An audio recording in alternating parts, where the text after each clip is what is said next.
आपल्याकडे Jaripatka police station परिमंडळ क्रमांक 5 नागपूर शहर येथे 4 तारखेला 4/9/2025 रोजी एक एटीएम मशीन डेबिट मशीन असतं त्याचे गॅस कटरच्या साह्याने चोरीचा प्रकार आपल्याला समजला होता सकाळच्या वेळेस। आणि ही जी चोरी आहे ही रात्री 2:30 वाजेच्या दरम्यान झालेली आहे 4 तारखेला।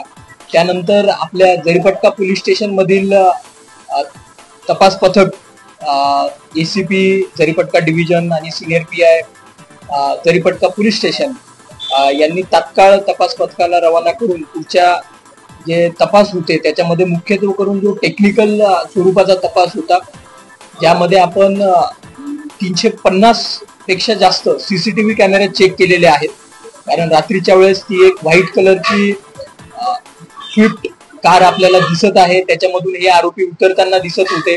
तर ते बॅक ट्रॅकिंग म्हणजे कुठून सुरू झाले होते आणि ही चोरीचा प्रकार झाल्यानंतर कुठे गेले, असं दोघं बाजूला आपण जवळपास 350 पेक्षा जास्त सीसीटीव्ही कॅमेऱ्याचं अवलोकन केलेलं आहे। सोबतच डंप डेटा जो आहे की त्यांचे कुठे कॉल्स झाले असतील का त्याचं देखील अवलोकन केलं। आणि त्याच्या साह्याने आपण जो याच्यातला एक मुख्य आरोपी होता की जो रेकी करण्यामध्ये आणि प्लॅनिंग करण्यामध्ये सक्रिय होता, त्याला आपण 36 तासाच्या आत जरीपटका पोलीस स्टेशनच्या टीमने ताब्यात घेतलेलं आहे। आणि त्याला ताब्यात घेतल्यानंतर आपल्याला असं लक्षात आलेलं आहे की त्या आरोपीवर इथून मागे देखील गुन्हे दाखल झालेले आहेत।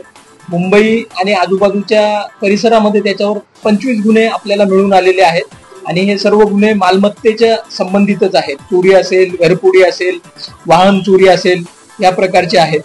आणि ह्या आरोपीकडून आपल्याला एक 17,400 रुपये देखील आपण याच्याकडनं रिकव्हर केलेले आहेत। आणि जे आपण बँकेसोबत म्हणजे जी थर्ड पार्टी एजन्सी आहे जी कॅश रिफिलिंगचं काम करते त्यांच्यासोबत क्रॉस चेक केला असता की हे त्यातीलच पैसे आहेत हे देखील कन्फर्म झालेलं आहे। या एकंदरीत या चोरीमध्ये 8,12,400 रुपयाचा मुद्देमाल गेलेला आहे।